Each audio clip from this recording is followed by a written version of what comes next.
Starting with the CPU, I went with the AMD Athlon 5350. This is a quad-core processor based on AMD's Kabini architecture. It's clocked at just over 2 GHz and it's slightly overclockable. This processor is a part of AMD's AM1 platform, which means that motherboards for this CPU are very inexpensive. And the best thing about this processor is it's very affordable at only $46. Because this is a quad-core processor, it's going to be much better optimized for newer games than the dual-core processors you usually find at this price point. And really at this price, Intel doesn't offer any compelling contenders, so the CPU was a no-brainer for me. Moving on to the motherboard, I went with the ECS Cam1-i. I went with this motherboard because it has all the features we need for a very low price of only $25. It also has some nice features like USB 3 that you usually don't see on motherboards of this price point. It's MITx, so it only has one expansion slot, but that's all we need for this build. Also, there will be an extra RAM slot open for upgrading in the future.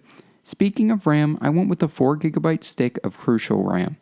It's DDR3 and 1600 MHz, and it's really all that we need for this build.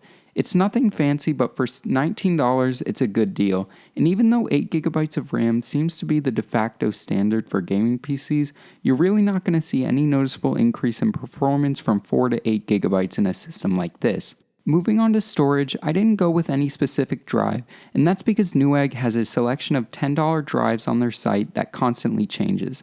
They're usually between 250 and 320 gigabytes, and many are 7200 RPM. So if you're going to put together this build, head over to Newegg and pick a $10 drive that's right for you. Now let's talk about the piece of hardware that's going to turn this budget box into a bona fide gaming rig. What I'm talking about is the GPU, and in this case, it's the Gigabyte Radeon R7 250. For only $72, this is a really great budget card, and that's going to allow you to play any game at 720p and many games, including Battlefield 4 at 1080p. This card has 2GB of DDR3 video RAM and is slightly overclockable. Overall, this is a great video card for the money. Moving on to the case, or in our situation, the case and power supply, I went with the Apex TX381. This case is decent looking, supports our parts, and includes a 300 watt power supply. Now, I normally wouldn't recommend case and power supply combos. For this low of a budget, this was really the only option, and for $26, it's a great deal.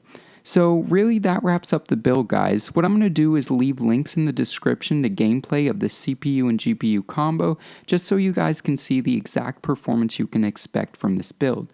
I hope you guys enjoyed this build, and if you did, please give this video a thumbs up and consider subscribing. If there's any specific videos you'd like to see from me, go ahead and leave your requests as comments down below. And as always, this is Matt from Tech by Matt, signing out.